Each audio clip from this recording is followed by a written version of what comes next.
الحمد لله رب العالمين الرحمن الرحيم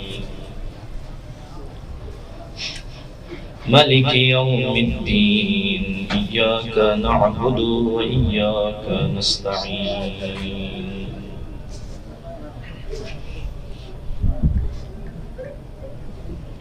وصل اللهم على حبيبك ونجيبك وسيد خلقك وخاتم رسلك محمد وآله الطيبين الطاهرين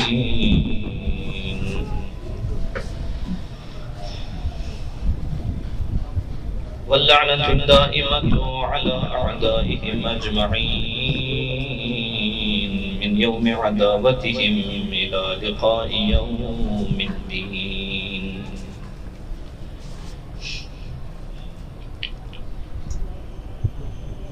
يا أيها العزيز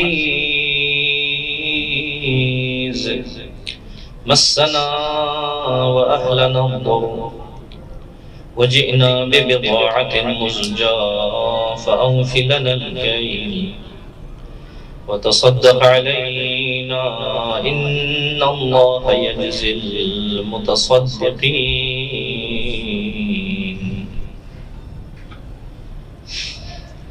نزيلك حيث مد جهت ركابي وضيفك حيث كنت من البلاد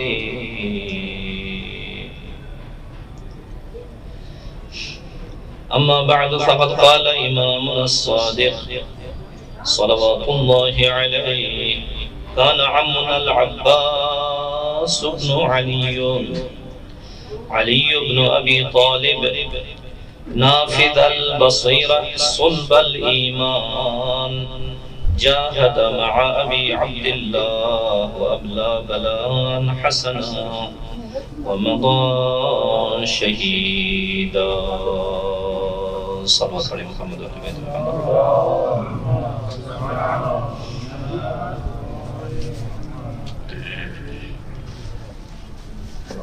اپنی عبادت کی قبولی کے لیے دعاؤں کی اجابت کے لیے اور اس مجلس عزاداری اور پرصداری کی قبولی کے لیے ایک مرتبہ سے صلوات پڑھیں محمد و اہل بیت محمد پر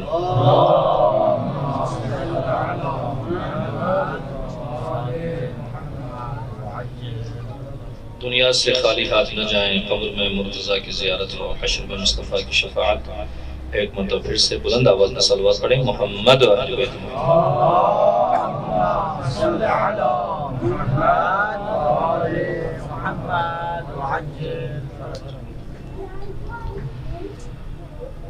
خداوند متعال سے دعا ہے آج شب دعا ہے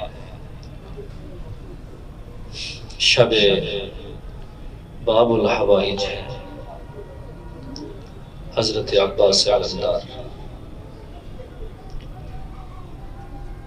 یقیناً خداوند متعال اگر اس ذات کی مشیت میں ہو تو یقیناً خداوند متعال قبول فرمائے گا دعاؤں کو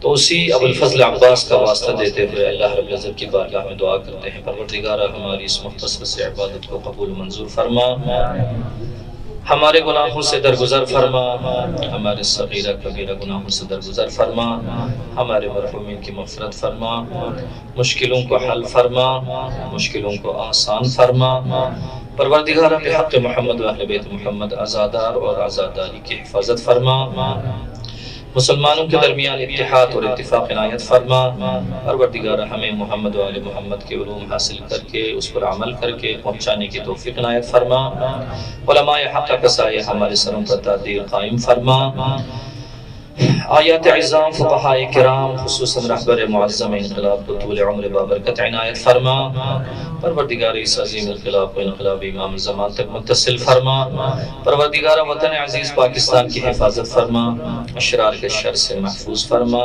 خداوند بحق محمد و اہل بیت محمد ہم سب کو دنیا میں محمد و اہل بیت محمد کے قبور کی زیارت نصیب فرما، آخرت میں ان کی شفاعت نصیب فرما۔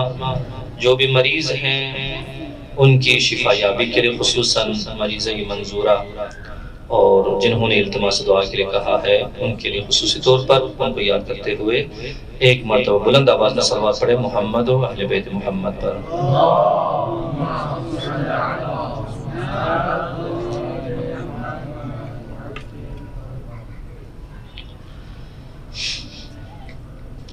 گھڑی کو اگر میری طرف کر دے تو زیادہ مناسب ہے، بجائے اس کے کہ اپنی طرف کر کے رکھیں۔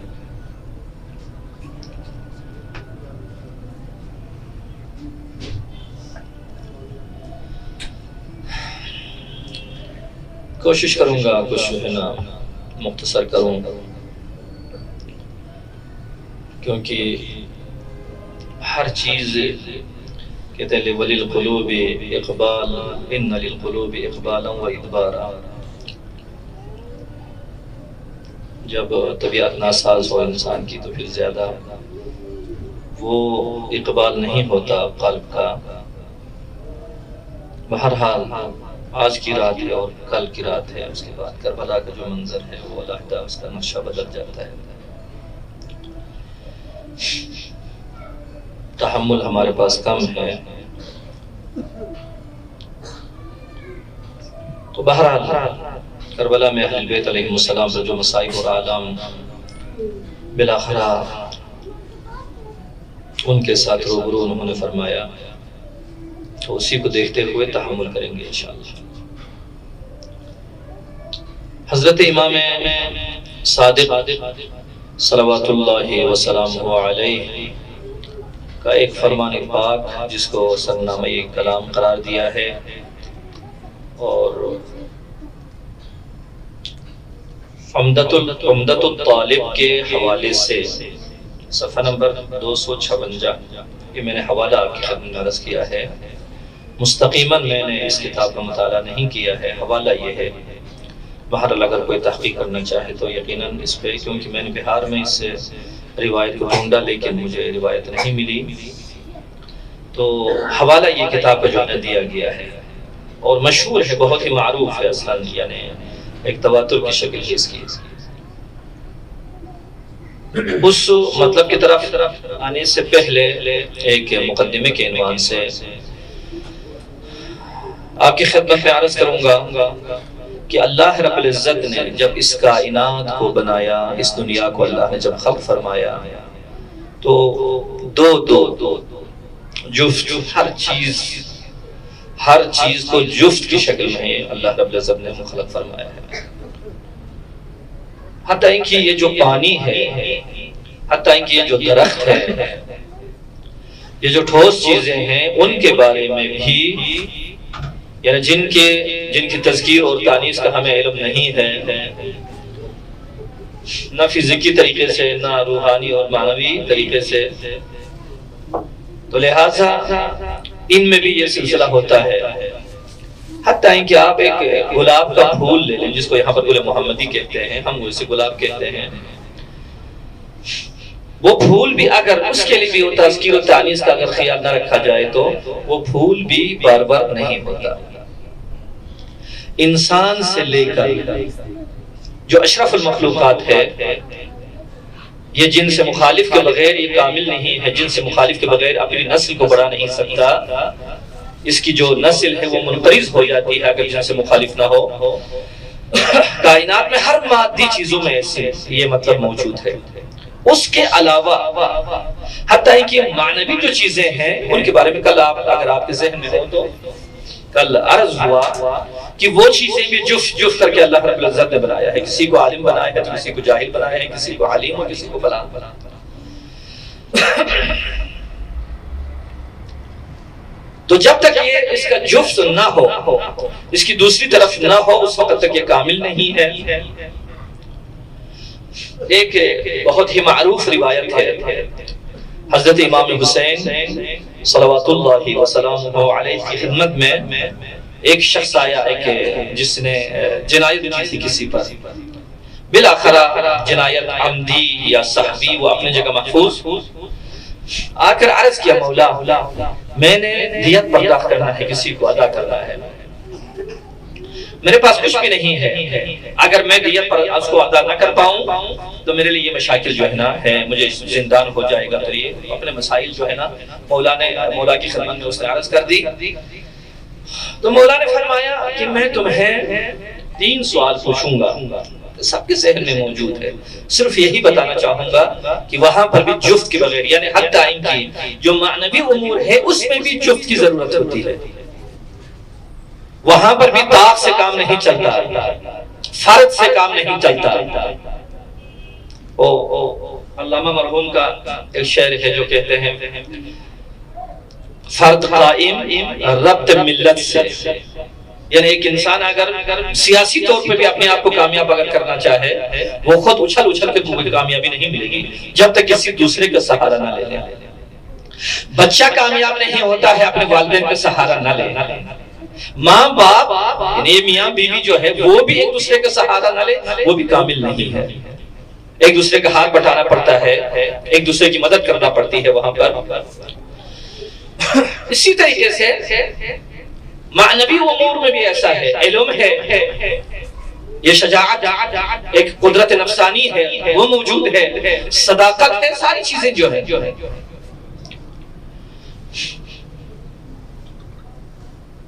کل بھی ایک مطلب میں یہ تھا کہ عالمیت، یہ 2 چیزیں، اگر یہ 2 چیزیں ساتھ نہ ہو تو ایک جو ہے نا کامل نہیں ہے، ناقص ہے۔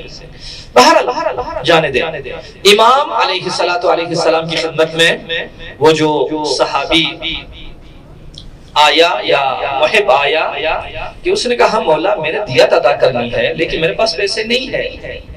مولا نے فرمایا میں تجھ سے 3 سوال پوچھوں گا، اگر ان میں سے ایک کا جواب دے پاؤ میں 1/3 دیت ادا کروں گا، دونوں سوال کا 2 سوال کا جواب دو تو میں 2/3 جو ہے نا اس دیت کو ادا کروں گا، اور اگر 3 کے 3 سوال تو پھر میں تمہیں پوری دیت جو ہے نا اپنے ذمہ میں لے لوں گا، اس کو ادا کروں گا۔ کہا یا ابن رسول اللہ آپ عالم ہیں، میں عام انسان ہوں، میں جاہل ہوں، آپ کی خدمت میں میں کیا جواب دوں؟ لیکن چونکہ اگر آپ فرماتے ہیں آپ کی مشیت یہی ہے، آپ کا ارادہ یہی ہے تو انشاءاللہ میں کوشش کروں گا، اگر ٹھیک ہو جائے تو ٹھیک ہو، ورنہ آپ خود ہی میری رہنمائی فرمائیں گے۔ تو مولا نے فرمایا خدا انسان کے لیے سب سے بہترین اور انسان کی بہترین زینت کیا ہے؟ دیکھو دنیا میں مثلا کہتے ہیں یہ قارون جب اپنے اس شان و شوکت کے ساتھ جب وہ نکل آتا تھا تو لوگ کہتے تھے دیکھو قارون کے پاس کیا مال ہے، یہ زینت ہے، وہ زینت ہے۔ اللہ رب العزت نے فرمایا نہیں، یہ ساری چیزیں کوئی چیز نہیں ہے، مٹنے والی چیزیں ہیں۔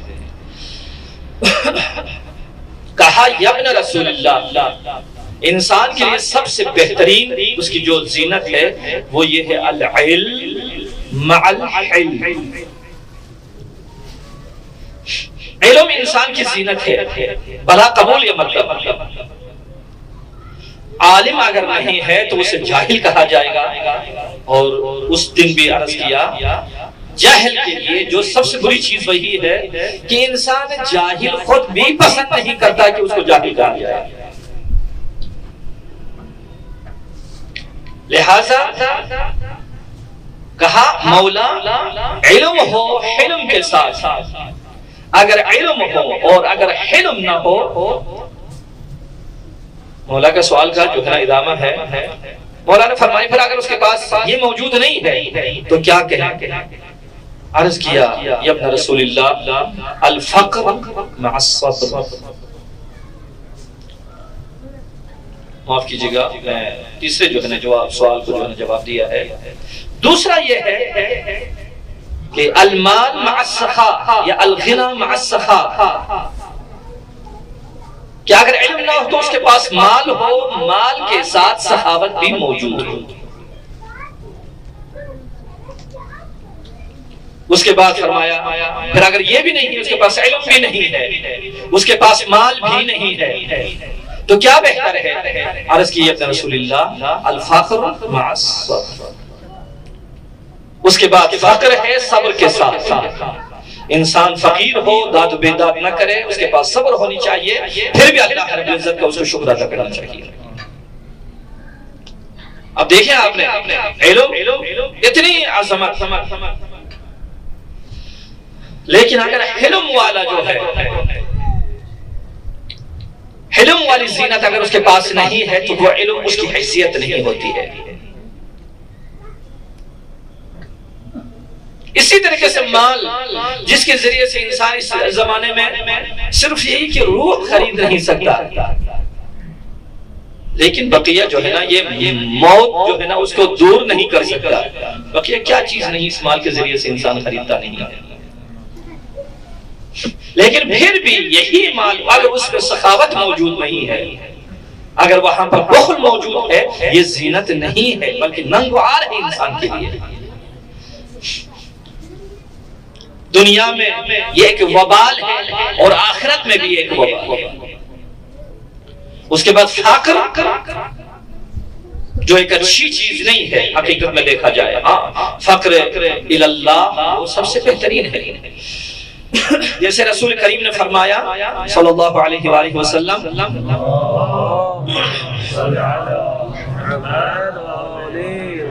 الفقر فخری، فقر میرا افتخار ہے۔ اس کا مطلب یہ نہیں ہے وہ فقر جو بے ثروت ہو، وہ فقر جو تنگ دست ہو، منظور فخر اللہ۔ اگر ایک فقیر جس کے پاس ثروت نہیں ہے وہ اپنے آپ کو اللہ کا محتاج سمجھے تب بھی اس کے لیے افتخار ہے یہ۔ ورنہ اگر فقر ناظر ہو صرف مادیت کی طرف، اگر دنیا کی طرف اگر یہ ناظر ہو فقر، تو وہ فقر کا الفقر ان یکون کفرا، یا الفقر نصف الکفر، قریب ہے کہ یہ فخر جو ہے کفر ہو جائے انسان کے لیے۔ اور یہ چند دن کورونا کے جو گزر رہے ہیں، کون سی فقیری آئی ہے، لیکن پھر بھی لوگوں کے پاس الفقر مع الصبر والی بات نہیں ہے۔ ایک دن اگر روٹی نہ کھا سکے، ایک ٹائم اگر جو ہے لقمہ نہ لے سکے، تو کتنی شکایتیں اللہ رب العزت کی، کتنی شکایتیں انبیاء کی، کتنی شکایتیں ائمہ خدا علیہ السلام۔ یہ جو ساری زندگی ہم کھا رہے ہیں، ایک لحظے کے لیے، ایک چٹکی میں جو ہے نا یہ ساری چیزیں، یہ نعمات ہم اپنے آپ سے جو ہے دور کر رہے ہیں۔ لہذا بہرحال یہ جو معنوی چیزیں ہیں، مادی نہیں ہیں، ان میں بھی اللہ رب العزت نے دو کو ساتھ رکھا۔ اگر یہ نہیں ہے تو اس کی کوئی حیثیت نہیں ہے۔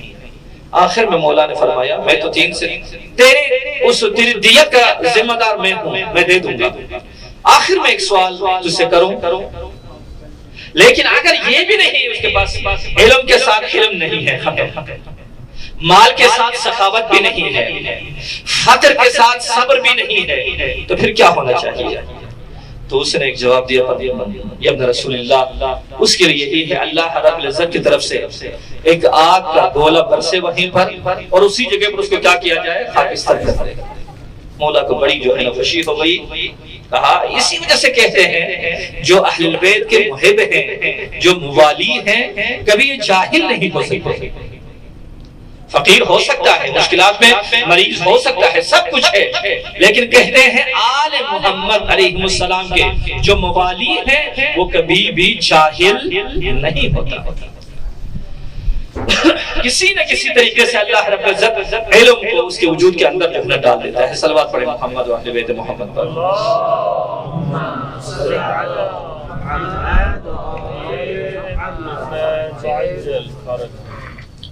حضرت عباس علیہ السلام کا تذکرہ کرنا ہے، اور امام صادق کا جو فرمان ہے وہ عنوان کلام ہے۔ اس سے پہلے ایک امام سجاد علیہ السلام کی ایک حدیث یہاں پر آپ کی خدمت میں عرض کروں۔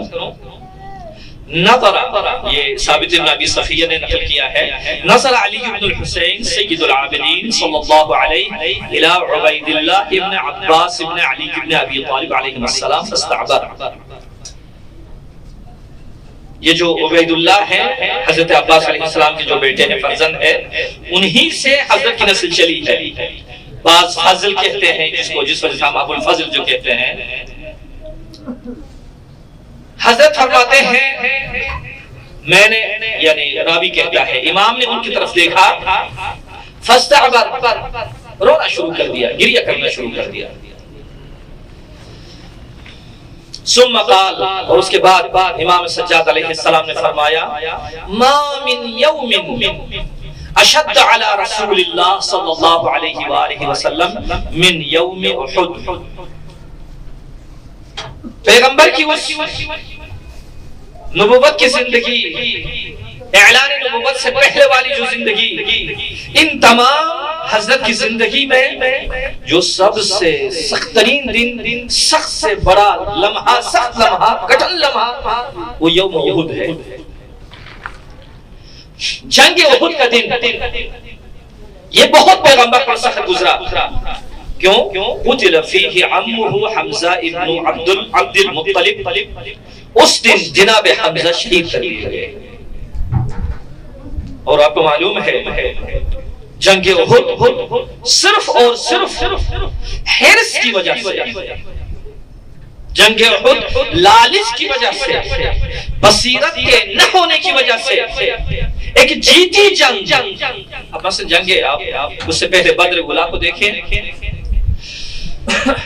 بالکل وہاں پر تناسب نہیں ہے دونوں لشکر کا اس کے پاس اسلام کے پاس تو کچھ بھی نہیں ہے مسلمانوں کے پاس محمد وآل محمد کی ذات پر بلند تر صلوات اللہ صلی علی محمد مسلمانوں کے پاس کچھ بھی نہیں ہے جنگ احد میں جنگ بدر میں لیکن وہاں پر بصیرت تھی اعتقاد تھا وہاں پر پیروی رسول خدا کی وہاں پر تھی اسی وجہ سے ہم جو زیارت جامعہ میں پڑھتے ہیں اہل بیت کے بارے میں یہ جو سورج کے بارے میں کہتے ہیں سورج اپنے مدار پہ چلتا ہے اگر ایک ذرہ بھی اوپر کو چلا جائے یہ دنیا جو ہے نا برف میں تبدیل ہو جائے وہی ایک ذرہ اپنے طبیعت کے خلاف اگر نیچے آ جائے یہ دنیا جل جائے خاکستر ہو جائے زمین جو ہے اسی طریقے سے وہ نیرین اس کی طبیعت میں اپنے مدار پہ چلنا ہے نہ چلے تو یہ ہوگا ہماری جو انسان کی طبیعت بھی یہی ہے اگر معنوی طریقے سے روحانی طریقے سے اگر یہ ہلاک ہونا نہ چاہے تباہی سے بچنا چاہے تو جہاں پر آل محمد علیہ السلام نے قدم رکھا اسی جگہ پر قدم رکھا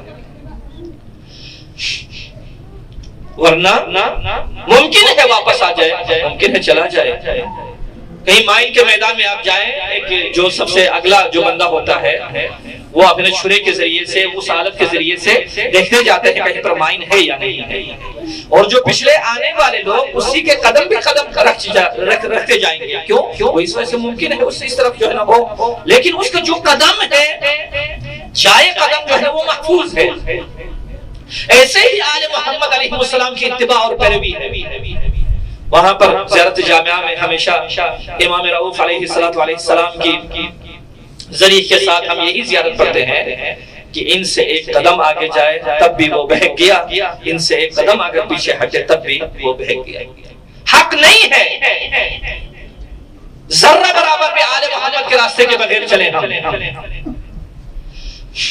اللہ رب العزت نہیں چاہتا اپنی مشیت کے خلاف آل محمد کی مشیت کے خلاف وما تشاءون الا ان یشاء اللہ یہ جو ہم کہتے ہیں اللہ رب العزت کی مشیت آل محمد کی مشیت جو ہے اس مشیت کے علاوہ کوئی مشیت نہیں ہے لا یعصون اللہ ویفعلون ما یؤمرون اگرچہ فرشتوں کے بارے میں اسی موضوع پر آیت ہے آل محمد جو ان سے بہتر ہے آل محمد سے فرشتوں نے ذکر الہی کو یاد کیا ہے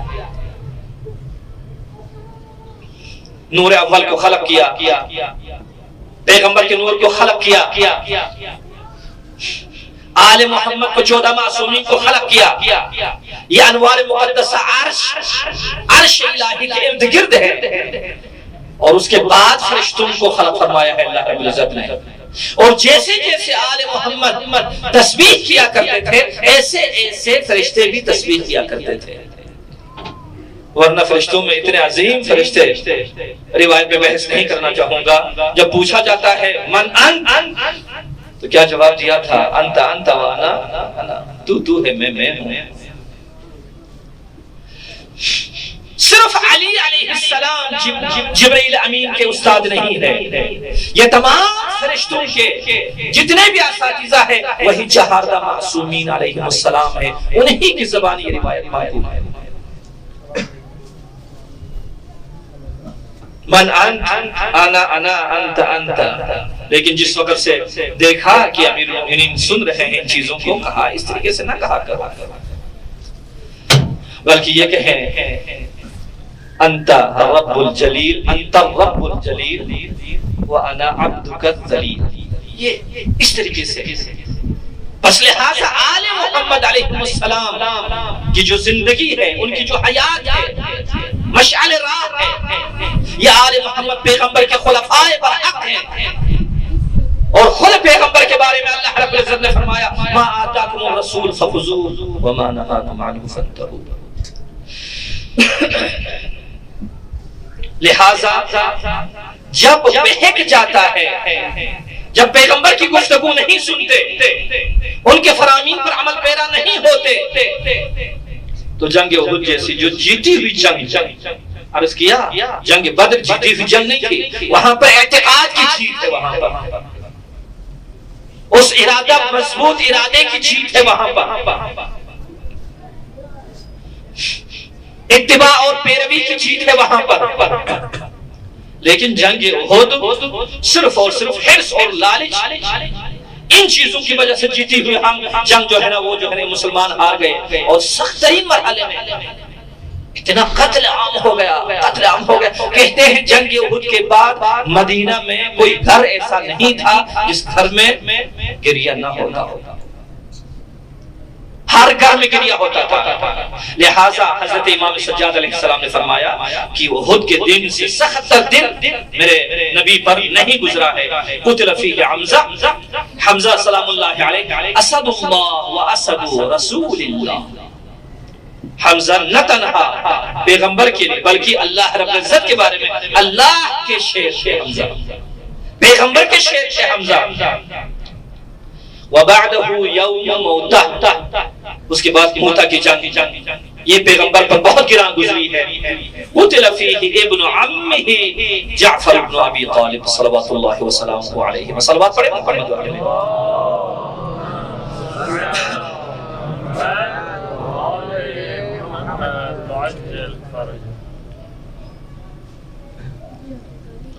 اس کے بعد یہ دو جنگیں پیغمبر پر پھر کہا، پھر فرمایا ثم قال علیہ السلام ولا یوم کیوم الحسین صلی اللہ علیہ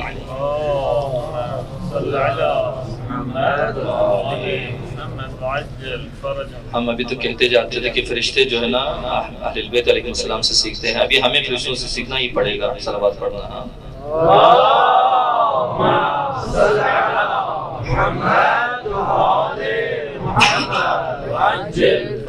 یعنی یہ جو دو دن پیغمبر کے لیے سخت ترین لحظات کے دن تھے، لیکن حضرت فرماتے ہیں لا یوم کیوم الحسین صلی اللہ علیہ، یعنی امام حسین کے دن سے بڑھ کر کوئی دن نہیں ہے، اس سے سخت کوئی سخت دن نہیں ہے۔ ازدلف الیہ 30,000 رجل یزعمون انہم من هذه الامہ، جس دن 30,000 کا لشکر امام حسین علیہ السلام کی طرف بڑھ رہے تھے، یہ لوگ بڑھ رہے تھے، اور جو درد ہے، جو علم ہے، امام سجاد علیہ السلام یہاں پر ایک صفت کا اضافہ کیا ہے، ایک مطلب واضح کرنے کے لیے۔ درد جو ہے اس دن کا یہ ہے، صرف ان کا بڑھنا نہیں ہے، چونکہ خود امام حسین علیہ السلام کا فرمان ہے کہ موت جو ہے یہ انسان کے لیے اس قلادے کی مانند ہے جو دوشیزہ خاتون اپنے گلے میں ڈال دیتی ہے، وہ ہار جو ہے اس قلادے کی مانند ہے موت، یعنی یہ موت انسان پر لکھی ہوئی ہے۔ لہذا موت، مرد کو میدان میں ہی موت آ جاتی ہے، یہ اپنی جگہ محفوظ ہے، لیکن جو سخت مرحلہ وہ یہ ہے یزعمون انہم من هذه الامہ، کہ ان 30,000 کا جو لشکر ہے اس کا اعتقاد یہ تھا کہ وہ امت پیغمبر میں سے ہے۔ یزعمون انہم من هذه الامہ، اگر کوئی مسیحی اس کام کو انجام دے دیتے، کوئی یہودی اس کام کو انجام دے دیتے، کوئی کافر اگر مشرک اس کام کو انجام دے دیتے، لیکن یہ لوگ جو امام کی طرف بڑھ رہے تھے، یہ لوگ اپنے آپ کو مسلمان سمجھتے تھے۔ اس سے بڑھ کر جو بڑا درد ہے وہ یہ ہے کل یتقرب الی اللہ عز وجل بدمہ، ہر فرد ایک فرد امام حسین علیہ السلام پر قربتاً الی اللہ کہہ کے تیر چلاتے تھے، تلوار چلاتے تھے، ان کے خون میں اپنا ہاتھ ڈال دیتے تھے قربتاً الی اللہ کہہ کر، فرزند رسول کی شہادت کے لیے، یعنی اس کو اپنی نجات کا باعث سمجھتے، یعنی اس سے بڑھ کر کوئی درد ہو سکتا ہے؟ امام سجاد علیہ السلام نے فرمایا وہ جنگ احد کا دن، جنگ موتا کا دن، یہ 2 دن پیغمبر پر سخت دن ہے، لیکن حسین کا جو دن ہے اس سے بڑھ کر سخت دن عالم میں ہے ہی نہیں ہے۔ کل یتقرب الی اللہ عز وجل بدمہ اور وہو باللہ، امام سجاد علیہ السلام فرماتے ہیں وہو باللہ، خدا کی قسم وہ، یعنی امام حسین علیہ السلام یذکرہم فلا یتعظون، حضرت تذکرہ دیا کرتے تھے، واعظ و نصیحت کیا کرتے تھے، فلا یتعظون، لیکن انہوں نے واعظ کو قبول نہیں کیا، اور واقعاً کربلا میں ایسا تھا۔ حضرت نے فرمایا حل من شریعت بدلتها، لوگوں بتاؤ کیا میں نے پیغمبر کی کسی شریعت کو میں نے تبدیل کیا ہے؟ کیا پیغمبر کے حلال کو میں نے حرام قرار دیا ہے، یا پیغمبر کے حرام کو میں نے حلال کیا ہے؟ نہیں، پھر کس لیے مجھے میرے قتل کے در پہ ہو، کیوں مجھے شہید کرنا چاہتے ہو؟ تو ہر کسی نے کہا بغض لابیک، ہمارا کینہ ہے آپ کے بابا سے۔ واقعاً یہ کیسے مسلمان تھے جو جنگ احد کا بدلہ لے رہے ہیں، جنگ بدر کا بدلہ لے رہے ہیں، جنگ احزاب کا بدلہ لے رہے ہیں، مگر کیا ان کے اجداد مسلمان تھے؟ کیا پیغمبر کے ماننے والے تھے؟ یہ تو کافر تھے۔ فلا یتعظون حتی قتلوه، یہاں تک کہ ان لوگوں نے امام حسین کو شہید کیا، بغیاً و ظلماً و عدوانا، ظلم اور عداوت اور یہ ساری چیزیں۔ اور بعد میں دیکھا کہ کربلا میں جو مہم ترین جو سلسلہ تھا، حضرت نے فرمایا یہ لوگ اس وجہ سے مرتکب ہو گئے کیونکہ ان کے شکم حرام سے پر تھے۔ یہ معیار کربلا تک محدود نہیں ہے، کسی جگہ پر بھی شکم حرام سے پر ہوگا۔ سمجھیں آج امام زمان آ جائے تو امام زمان کے خلاف اگر یہ خروج نہ کرے تو آپ بتائیں،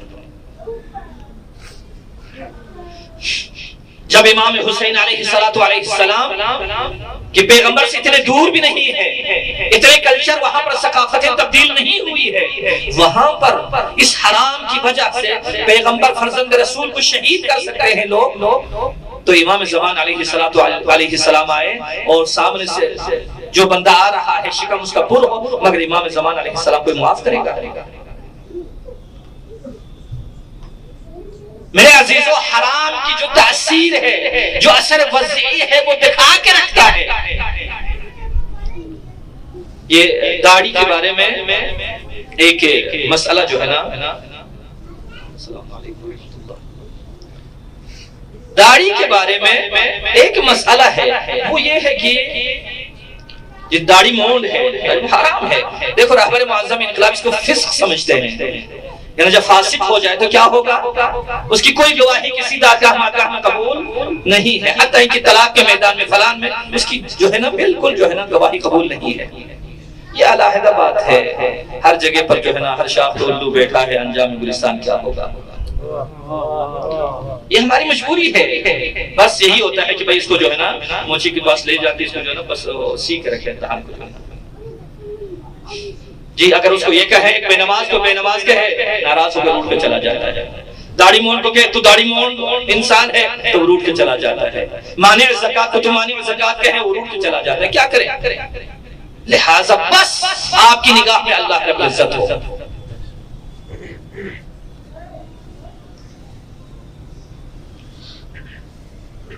صلوات پڑھیں محمد و اہل بیت محمد.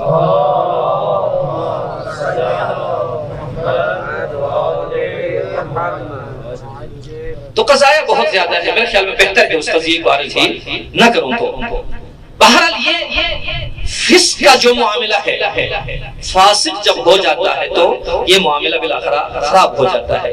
اس کی گواہی خدا کی بارگاہ میں قابل قبول نہیں ہے. ایک مرتبہ پھر صلوات پڑھے محمد و اہل بیت محمد پر.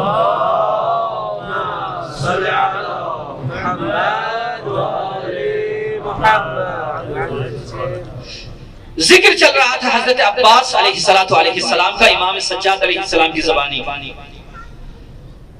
ثم قال علیہ السلام پھر حضرت نے ادامہ دیتے ہوئے فرمایا. اب یہاں پر دیکھیں جناب عباس علیہ السلام کی شخصیت ٹھیک ہے اس عصمت کبریٰ کو حضرت حامل نہیں ہے لیکن معصوم ہستی سے کم بھی نہیں ہے.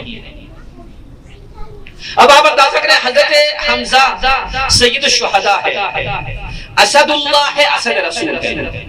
یہ امام کی زبانی ہے. جناب جعفر سلام اللہ علیہ وہ ایسے ہیں جعفر طیار, روحی اور معنوی مخلوقات کے ساتھ یہ اڑتے ہیں چلتے ہیں پھرتے ہیں تو جنت میں بہت بڑا مقام ہے. لیکن حضرت عباس علیہ السلام نہ حمزہ ہے نہ جعفر طیار ہے. ان شہداء میں جعفر بھی ہے, ان شہداء میں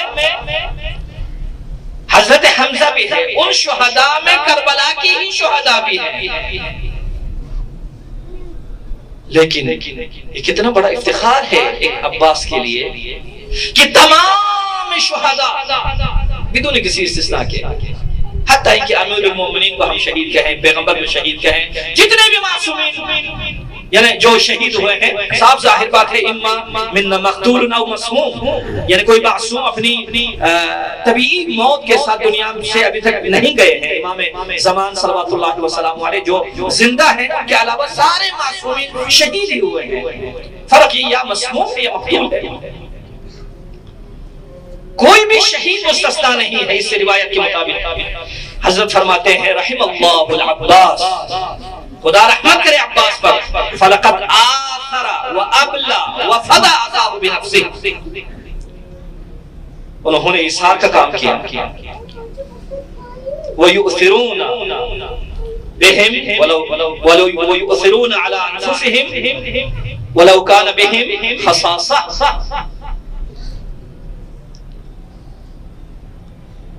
یعنی جو ایثار کسے کہتے ہیں وہ یہی ہے کہ انسان کو ضرورت ہے اور مخصوصاً جان کی ضرورت بہت ہوتی ہے.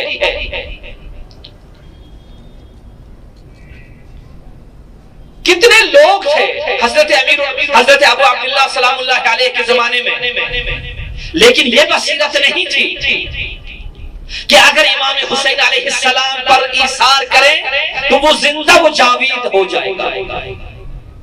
اور آج دیکھیں, میں گستاخی نہیں کروں گا, کچھ کو حضرت امام حسین علیہ السلام نے فرمایا مدینے میں آپ رہے میری آنکھ بن کر.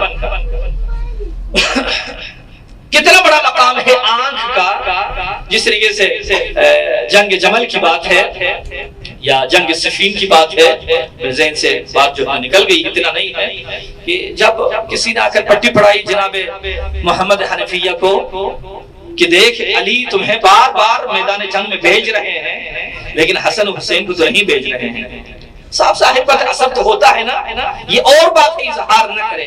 بہرحال مولا علی علیہ السلام کو اس بات کا پتہ لگا تو حضرت نے فرمایا دیکھ وہ حسن حسین میری آنکھ ہے اور تو میرے ہاتھ اور میرے بازو ہے، میری قوت ہے۔ اب آپ بتائیں آنکھ کی حفاظت بازو ہی کے ذریعے سے جو ہے نا ہوتی ہے، ان آنکھ کا بہت بڑا مقام ہے، لیکن آج تک دیکھو اس آنکھ کا ذکر کتنا ہوتا ہے، لیکن عباس تو بالآخرہ جو ہے نا ان کا ذکر پوری دنیا میں جہاں پر حسین علیہ السلام کا ذکر وہاں پر عباس علیہ السلام کا جو ہے نا ذکر آ جاتا ہے۔ میرے والد مرحوم رضوان اللہ علیہ کا ایک جملہ تھا، وہ ہمیشہ فرمایا کرتے تھے کہ عباس آیت کی طرح ہے اور حسین قرآن کی طرح ہے۔ فرماتے تھے ہمیشہ اس مطلب کو، یعنی جہاں پر قرآن نے جانا ہے وہاں پر آیت ہوتی ہے، آیت قرآن سے جدا نہیں ہے، قرآن آیت سے جدا نہیں ہے۔ لہذا عباس علیہ السلام نے آثر و ابلا وفدا اخاہ بنفسی حتی قطعت یدا، یہاں تک کہ عباس کے بازو قلم ہو گئے۔ فَأَبْدَلَهُ اللَّهُ عَزَّ وَجَلَّ بِهِمَا جَنَاحَيْنِ يَطِيرُ بِهِمَا مَعَ الْمَلَائِكَةِ فِي الْجَنَّةِ كَمَا جُعِلَ لِجَعْفَرِ ابْنِ أَبِي طَالِبٍ، یعنی جیسے جناب جعفر کا مقام ہے ایسے ہی جناب عباس علیہ السلام کا مقام ہے۔ اس طریقے سے پھرتے تھے، اس طریقے سے، پر ان کو بھی ملا ہے۔ اور اب یہاں پر جو افتخار ہے، جو امتیاز ہے جناب عباس علیہ السلام، دوسرے بھی شہید ہے، عباس علیہ السلام بھی شہید ہے، دوسرے جناب جعفر بھی اڑتے ہیں فرشتوں کے ساتھ، جناب عباس علیہ السلام بھی اڑتے ہیں، لیکن جو عباس کا امتیاز وَإِنَّ لِلْعَبَّاسِ عِنْدَ اللَّهِ تَبَارَكَ وَتَعَالَى مَنزِلَةً، لیکن عباس علیہ السلام کے لیے اس دنیا میں ایک ایسی منزلت ہے، ایک ایسا مقام ہے يَغْبِطُهُ بِهَا جَمِيعُ الشُّهَدَاءِ يَوْمَ الْقِيَامَةِ۔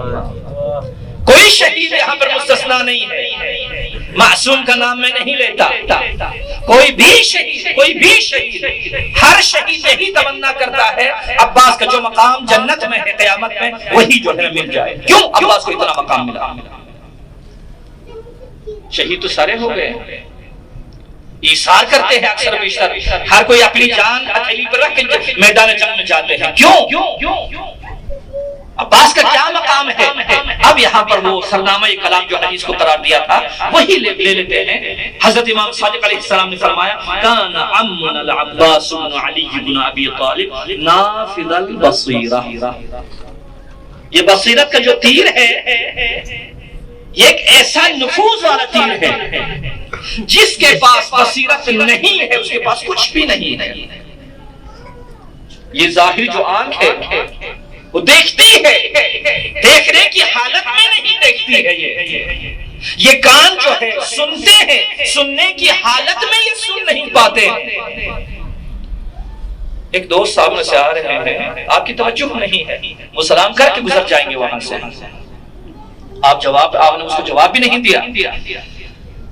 کل کو جب ملے وہ آپ سے شکوہ کریں گے، یار آپ جو ہے نا آپ اتنے جو ہے نا ہمیں وہ اپنی جو زبان میں کہتے ہیں لفٹ بھی نہیں کراتے تو فلان ہے یہ ہے وہ ہے، تو کیا ہو گیا؟ میں نے آپ کو ایسے کب کیا؟ کل میں آپ کے سامنے سے گزرا ہوں۔ اس وقت وہ کہے گا میری بصیرت سو رہی تھی، صرف بصارت جاگ رہی تھی، میری بصیرت سو رہی تھی، بصارت جاگ رہی تھی۔ اگر بصیرت سو جائے بصارت جاگے تو کوئی فائدہ وہاں پر نہیں۔ یہ ظاہری وجود اس احساسات کا کچھ فائدہ نہیں ہے جب تک بصیرت نہ ہو۔ عباس علیہ السلام اسی طریقے سے کربلا کا ہر شہید بابصیرت ہے۔ اسی وجہ سے کسی نے بہت اچھا کہا نا کہ حضرت رباب علیہ السلام جب حسین علیہ السلام اصغر کو لے کے جانا چاہتے تھے تو انہوں نے ایک مرتبہ کہہ دیا تھا محلا، آقا ذرا رک جائیں۔ مطلب یہ نہیں تھا، وہاں پر کہتے ہیں بصیرت رباب کی، مطلب یہاں پر یہ نہیں تھا کہ کہنا یہ چاہتی ہے کہ رباب کو مجھے تھوڑی دیر کے لیے دے دے، اصغر کو دے دے، یا ان کا ہدف یہ نہیں تھا کہ رباب اصغر پر ترحم کھا جائے، بلکہ وہ کہتے ہیں جناب رباب کی یہ بصیرت تھی کہ مولا یہ بچہ آپ کے لیے قربانی، آپ کی قربانی کے لیے میں تیار ہوں، اس کو آپ کے راہ میں دے دیتی ہوں۔ یہ بصیرت کربلا کے ہر شہید ایسا ہی کیا کرتے تھے. اسی وجہ سے میرے مولا حسین علیہ السلام نے فرمایا تھا شب عاشور کو جو مجھے صحابی ملے، جو مجھے ناصر ملے، نہ میرے نانا کو میسر تھے اور نہ میرے والد علی بن ابی طالب علیہ السلام کو اور نہ میرے بھائی حسن مصطفیٰ کو. اور آپ تاریخ میں دیکھتے ہیں ایک مرتبہ میرے مولا کے سامنے آ کر لوگوں نے کہہ دیا علی آپ انقلاب برپا کرو، تو کہا اگر 40 نفر فلان جگہ پر اگر کل سر جو ہے تراش کرا کر آ جائے، منبا کر آ جائے تو میں انقلاب برپا کروں گا. تاریخ لکھتی ہے وہاں پر 6 نفر 7 نفر سے زیادہ آئے نہیں، حد زیادہ جو بہت زیادہ لکھنے والے 11 نفر دکھتے ہیں.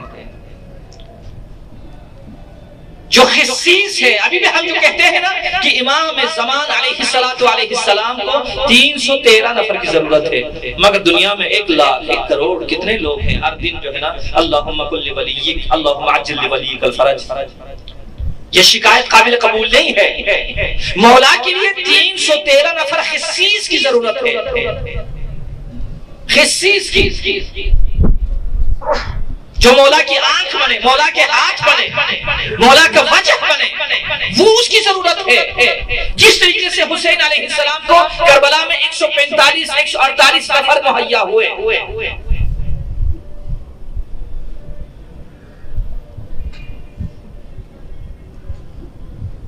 مولا کو اس کی ضرورت ہے، لیکن جو ابھی تک جو میسر نہیں ہے.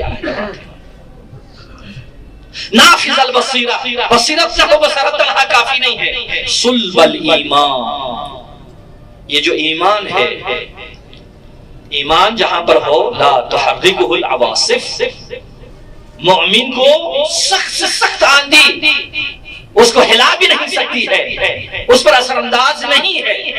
لیکن صلب ایمان نہ ہو، کبھی ادھر کبھی ادھر، جہاں پر سبزہ نظر آئے پھر وہ فصلی جو ہے نا بٹیرا بن جاتا ہے،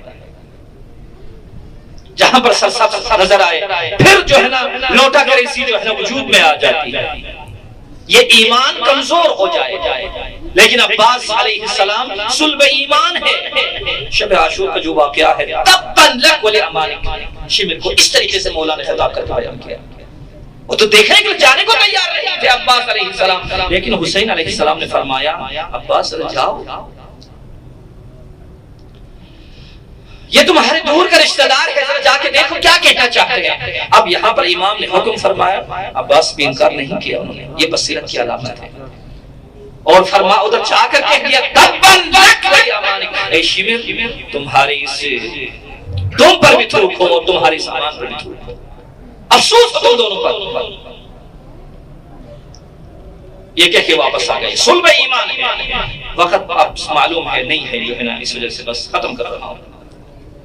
جاہدا ما ابی عبداللہ علیہ السلام و ابلا بلاء حسنا و مضى شہیدا. ایک ایک لفظ دقت کرے تو ایثار کا لفظ استعمال ہوا ہے، جاہدہ کا لفظ استعمال ہوا ہے، ابلا کا لفظ استعمال ہوا ہے، شہید کا لفظ استعمال ہوا ہے. فوق کل بر، ہر نیکی کے اوپر ایک نیکی ہے. یہ نیکی انتہا نہیں ہے، اس نیکی وہ انتہا نہیں، چلتے جائیں.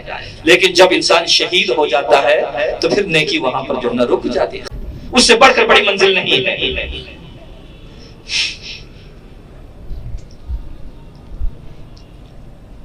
اور جو اگر انشاءاللہ الرحمن کہیں پر کسی کو بھی موقع ملے تو یقیناً جس طریقے سے حضرت عباس کی شجاعت پر ہم باتیں کرتے ہیں، ایسے ہی حضرت کی جو ہے نا علم پر بھی بات ہونی چاہیے. بہرحال شجاعت، اتنی شجاعت.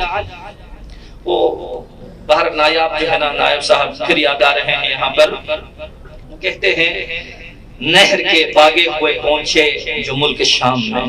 ماشاءاللہ ماشاءاللہ. ٹھیک ہے، یہ لوگ انہوں نے ایسا ہی کہا تھا وہاں پر. آپ تاریخ میں دیکھ لیں، کہا تھا ہم نے اس کو قتل کر دیا جس کے والد کا مقام یہ تھا، جس کے اماں کا مقام یہ تھا. تو آگے سے ملعون نے جو جواب جو دیا تھا وہ یہی کہ جب تم اتنا جانتے تھے کہ وہ اتنے عظیم تھے تو کیوں اس کو قتل کر دیا؟ جاؤ اس کو سر اڑا دو. یہی بات ہے. نہر کے باغے ہوئے پہنچے جو ملک شام میں. پوچھا حاکم نے میرے شیروں کس سے ڈر گئے؟ یعنی اس حد تک واقع آئے ہیں. اتنی ہیبت تھی کہ پورا نام کیا لیتے لعین سین تک پہنچے. نہیں بس ابا کہہ کے مر گئے، یعنی عباس کہہ نہیں سکے، ابا کہہ کے مر گئے۔ حضرت عباس کی شجاعت یہ عبداللہ ہوتی ہے عباس علیہ السلام، امام کی مخالفت نہیں ہے، لیکن جو عباس کو جو اتنی شجاعت کا مالک ہے، ایک ایک درد کھاتا جاتا ہے، کھاتا جاتا ہے۔ دیکھو نا، ایک شجاع انسان ہو، اگر اس شجاع انسان کو اپنی شجاعت دکھانے کا موقع نہ ملے تو کتنا اسے سخت ہو جاتا ہے۔ سب سے پہلا مقام مدینے میں جب مدینہ چھوڑ رہے تھے، اس سے پہلے ولید کے دربار میں عباس نے تلوار کو نیام سے نکالا، چاہا ان پر حملہ آور ہو جائے، تو وہاں پر زبان حال یہی ہے۔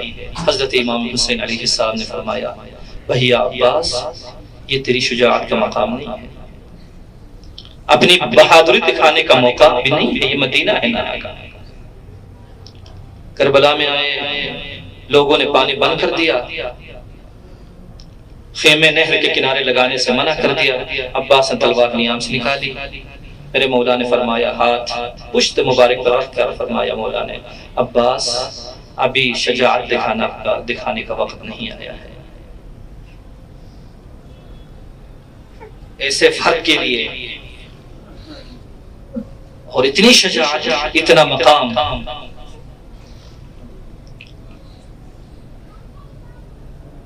جناب مرحوم عذری، ان کے اشعار بہت لمبے چوڑے ہیں، اور مرحوم صاحب جواہر نے ان کے بارے میں جو کہا ہے کہ میں ساری کتاب جواہر کو 40 جلدوں پر مشتمل دے دیتا ہوں، عذری جو ہے نا اپنے ایک شعر کا ثواب مجھے دے دے۔ عذری شعر نکالتے نکالتے جناب عباس کا جب ذکر کرتے ہیں، یوم ابو الفضل استجار بہ الہدا، یہاں یہ بات آ گئی کہ کربلا کے دن معرکہ کربلا میں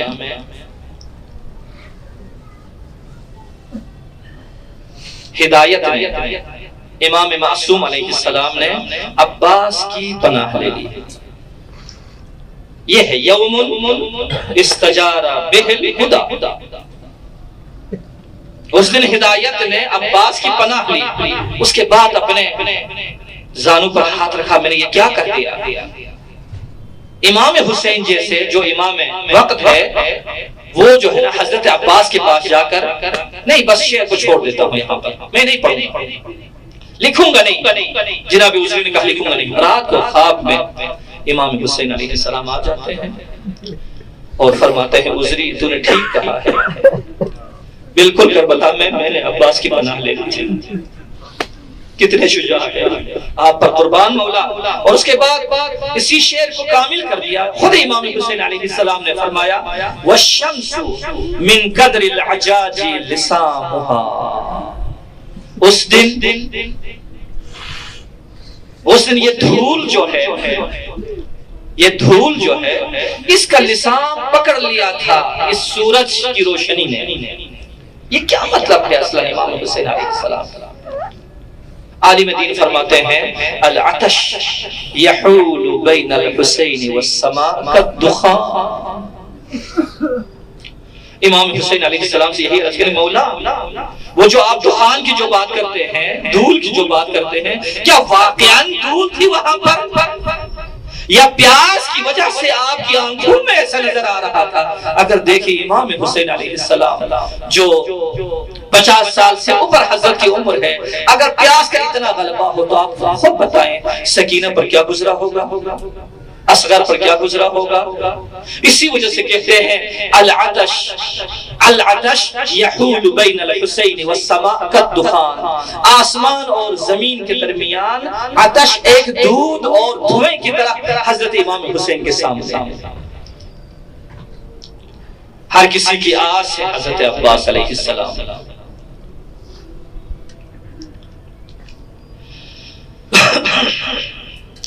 السلام علیک یا ابا عبداللہ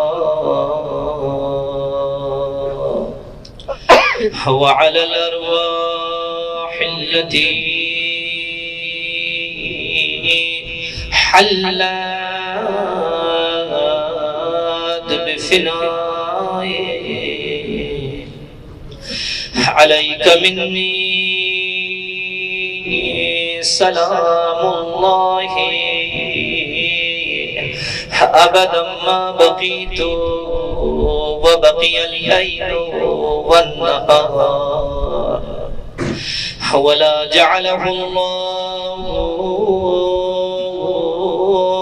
آخر العهد مني لزيارتكم السلام على الحسين وعلى علي بن الحسين وعلى أولاد الحسين وعلى أصحاب الحسين. ایک مرتبہ پھر پڑھیں السلام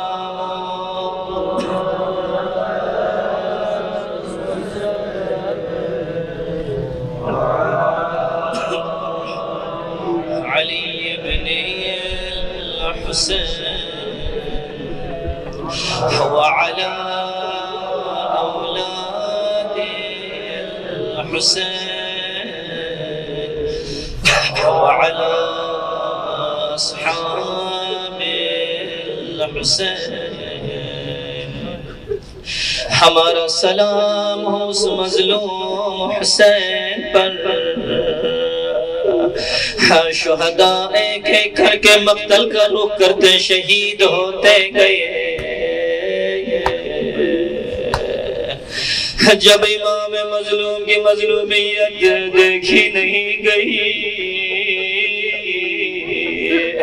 عباس بھیا کے حضور آئے، عرض کیا مولا حسین قاسم شہید ہو گئے، اکبر شہید ہو گئے، اون محمد شہید ہوئے. مولا اب مجھے بھی اجازت دے، میں بھی اپنی جان آپ پر نثار کروں. امام حسین نے ایک عجیب جملہ کہا، اے بھیا میں تجھے کیسے اجازت دے دوں جبکہ تو میرے لشکر کا سردار ہے. اگر تو چلا جائے گا دشمن سمجھیں گے اب حسین کا کوئی یار مددگار نہیں ہے، حسین کا دفاع کرنے والا کوئی نہیں ہے، میں اجازت نہیں دے سکتا. مولا عباس نے فرمایا بھیا اب کون سا لشکر بچ گیا ہے جہاں پر میں پرچم اٹھا لوں. مولا اب میرا دل زخمی ہو چکا ہے، میں نا امید ہو رہا ہوں. اللہ اکبر. جب یہ باتیں ہو رہی تھی دلے میں حسین کی لاڈلی سکینہ ہاتھوں میں ایک خشک مشکیزہ لے کے بابا کے پاس آئی، کہا العطاش العطاش. بابا پیاس بہت سخت لگی ہوئی ہے. حسین نے ایک مرتبہ سکینہ کو دیکھا، ایک نگاہ عباس کی طرف کی، فرمایا بھیا عباس بہت دل کر رہا ہے تو جائیں، اطلب لہؤلاء الاطفال ماء، جائیں ان کے لیے پانی لے کے آئے. روایت کے الفاظ ہیں خرج العباس عباس بيده رمح ويأخذ القربة ويجعله على الكتف. عباس خیمے سے نکلے، ایک لمبے نیزے کو اپنے ہاتھ میں لیا، سکینہ کا وہ خشک مشکیزہ اپنے کندھے پہ رکھا. ہائی بنت مرتضیٰ نے سنا عباس میدان کی طرف جا رہے ہیں، جلدی بلوایا. عباس غلام کی طرح زینب کے سامنے دو بازو گھٹنوں کے بل بیٹھ گئے. حضرت زینب نے کہا عباس بھائیا سنا ہے آپ بھی مقتل کی طرف جا رہے ہیں. عباس نے کہا بی بی کچھ فرمانا چاہتی ہے. زینب فرماتی ہے بھیا میں آپ کو نہیں روکوں گی، لیکن ایک بچپن کا ایک قضیہ آپ کو سناتی ہوں. عباس کہتے ہیں بہن زینب فرماؤ. زینب کہتی ہے عباس میری عمر 3 یا 4 سال کی تھی، بابا کی گود میں بابا مجھے پیار کر رہے تھے، میری اماں بابا کے سامنے بیٹھی تھی. ایک وقت ہوا کا تیز جھونکا آ جاتا ہے، میرے سر سے دوپٹہ گر جاتا ہے، میرے سر سے چادر سرک جاتی ہے. جب یہ حال دیکھا میرے بابا نے کبھی میرے ہاتھ چومے، کبھی میری گردن چومے، ہاتھ چومتے جاتے تھے، گریہ کرتے جاتے تھے. اماں نے پوچھا یا امیر المومنین اس کی وجہ کیا ہے؟ امیر المومنین نے فرمایا زہرا صبر کر لینا، ایک دن کربلا کی زمین پر میری اس بچی کے ہاتھوں میں رسن باندھ دیے جائیں گے، میری زینب کے گلے میں رسن باندھ دیا جائے گا. جب میں نے بابا سے یہ سنا میں گھبرا گئی، میں ڈر گئی، لیکن وقت کے گزرتے گزرتے اے عباس اللہ نے تجھ جیسا بھائی مجھے عنایت کیا.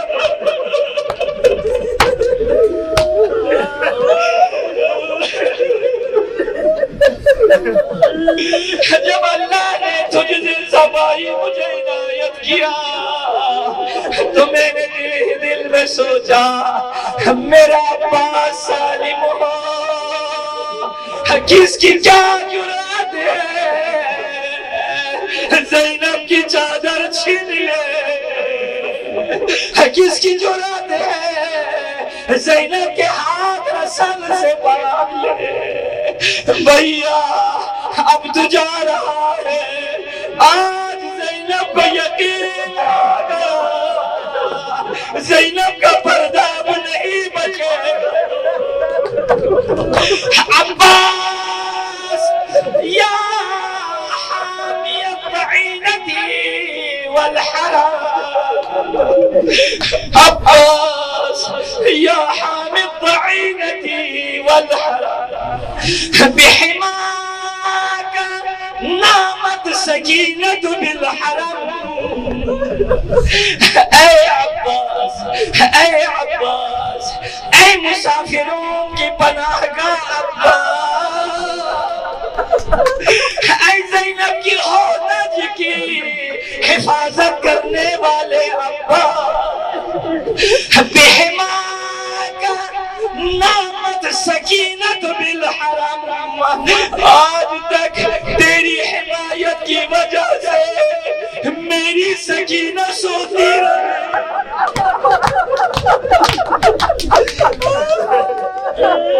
بحماک نامت سکینت بالحرم صرخت ونامت يوم سقط العلم. آج تو جائے گا فرات کے کنارے تیرا علم گر جائے گا.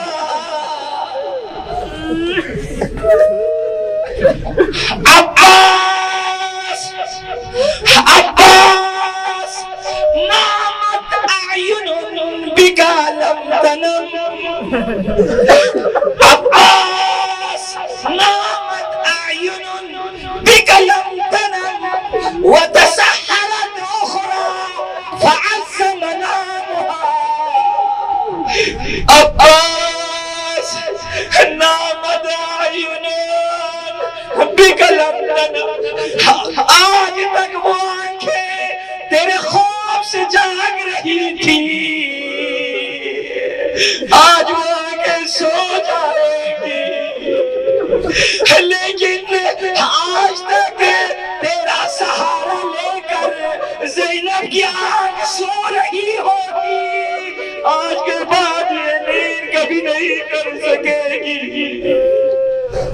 عباس یا حامل ضعینتی والحرم.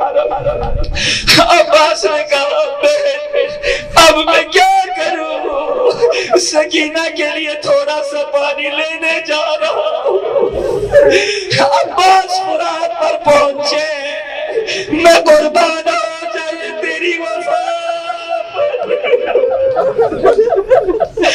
3 دن کے پیاسے عباس اپنے چلو میں پانی لیا، مبارک دہن کے نزدیک آئے. فذکر آتش الحسین وامی یدی. حسین کی پیاس یاد آ گئی، سکینہ کی پیاس یاد آ گئی. یا نفس من بعد الحسین ہونی وبعده لا كنت ان تكوني. اے نفس اے عباس، حسین کے بعد زندگی کا کوئی مزہ نہیں ہے. عباس یہ وفا نہیں ہے، تیرا بھائی خیمگاہ میں پیاسا ہو اور تو فرات میں سیراب ہو جائے. اللہ اکبر. فرات سے نکلے، فرات سے نکلے 4000 کے لشکر نے عباس کو گھیرے میں ڈال دیا. شاید زینب خیمے کے دروازے پہ، زینب کی نگاہ حسین پر ہو، حسین کی نگاہ عباس پر. ایک وقت حسین دائیں طرف گر جاتے ہیں، زینب سجدے میں پڑ گئی. عباس کا بایاں بازو بھی قلم ہوا، بایاں بازو بھی قلم ہوا. اب عباس کی امید سکینہ کا مشکیزہ تھا. عباس کی نگاہ خیمگاہ پر ہے، گھٹنوں کے ذریعے سے دشمنوں کو ادھر ادھر دھکیل رہے ہیں. اللہ ادھر سے ارملہ کا تیر آیا، مشکیزہ کا پانی بہ گیا. عباس کی امید ختم ہوئی. عباس نے کہا اے عباس اب تو خیموں میں جا کر کیا کرو گے؟ سکینہ کو کیا جواب دو گے؟ حسین کو کیا جواب دو گے؟ اللہ اکبر. آیت اللہ قزوینی سے معروف ہے بات. آیت اللہ قزوینی کہتے ہیں مجھے معلوم نہیں ہے کربلا میں کسی کی آنکھ پر تیر لگا. رات آ گئی، خواب میں امام حسین آئے. عباس بھی ساتھ تھے. کہنے لگے اے آیت اللہ قزوینی کیا تم نے کربلا میں مجھے دیکھا تھا؟ کیا تم نے مجھے دیکھا تھا؟ یہاں پر عباس بیان فرماتے ہیں ظالم نے میری آنکھ پہ تیر مارا. جب تیر پہ وسط ہو گیا میرے بازو قلم ہو گئے تھے. میں تیر کو کیسے نکالتا؟ میں اپنے زانوں کی طرف جھکا تیر کو نکالنے کے لیے. اتنے میں ایک ظالم نے ایسا گھوڑا اللہ اکبر. عباس گرنے والے خیمہ گاہ کی طرف روک کر کے صدا بلند کی آیا ادرک حسین ابن بھیا کا آخری سلام. اللہ اکبر اللہ اکبر. حسین عباس کی طرف جا رہے ہیں. عباس کی طرف جا رہے ہیں. ہائے جب بدن کو دیکھا نا عباس کا اس وقت اپنی کمر میں ہاتھ رکھ کر حسین نے کہا یا عباس الآن انکسر ظہری. قاسم شہید ہوا میری کمر ٹوٹی نہ تھی. اکبر کے سینے میں پرچھی لگی میری کمر ٹوٹی نہ تھی. اور محمد شہید ہوئے میری کمر ٹوٹی نہ تھی. لیکن عباس تو نے تو میرے اکبر کا غم بھی بھلا دیا. عباس میری کمر ٹوٹ گئی. عباس کے سر مبارک کو اپنے ہاتھوں میں لیا. عباس نے ذرا جھٹکے کے ساتھ سر مبارک کو زمین پر رکھا. حسین کہتے بھیا بھیا میرے دل سے پوچھنے کی وجہ سے مجھ سے ناراض ہو.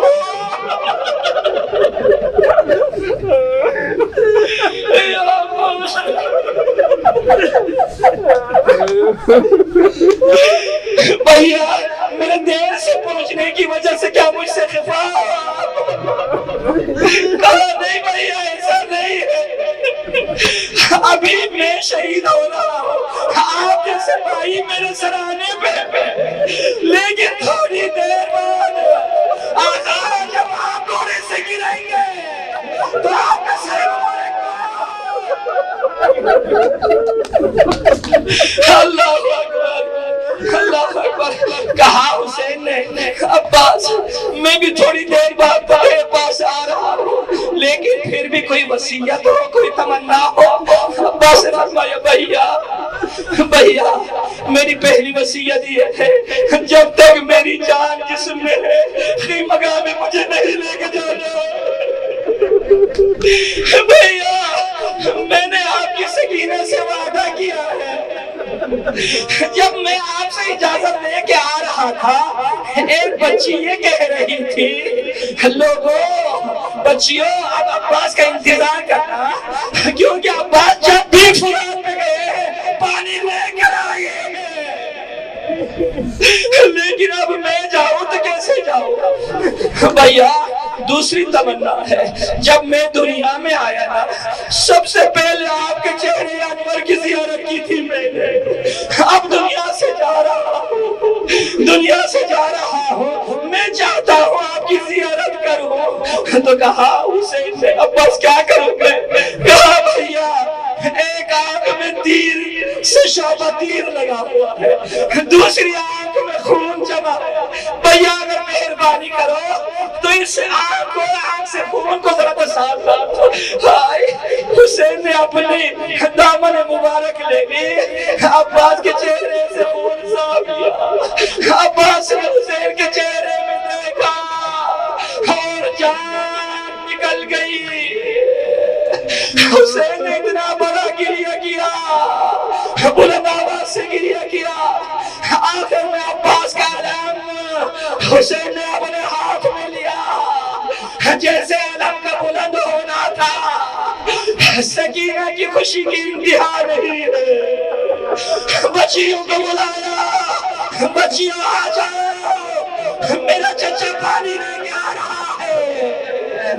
ہائے ساری بچیاں ہاتھوں میں خوشبو سے لے کر ہائے جب تک علم قریب آتا گیا تو دیکھا حسین کے ہاتھ میں علم ہے, عباس نہیں ہے. حسین سے جا کے لپٹ جاتی ہے سکینہ. عرض کیا بابا میرے چچا نے مجھ سے پانی کا وعدہ کیا تھا. اللہ اکبر. حسین کیا جواب دیتے؟ سر کو جھکا کر عاجزی کا انتظار, عاجزی کا اظہار کر رہے ہیں. خدا کسی باپ کو بیٹی کے سامنے شرمندہ ہونے نہ دے.